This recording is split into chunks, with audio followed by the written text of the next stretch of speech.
পূজা চলছে, তো আমার পালা খানিটা এখানে সমাপ্ত হলো।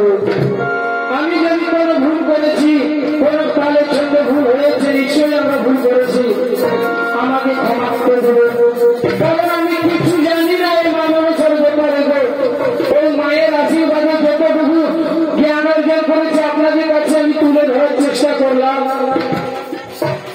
তাই আমরা শেষ বিদায়ের গান জানাইয়ে ওই পালাটাকে এখানে সমাপ্ত করব।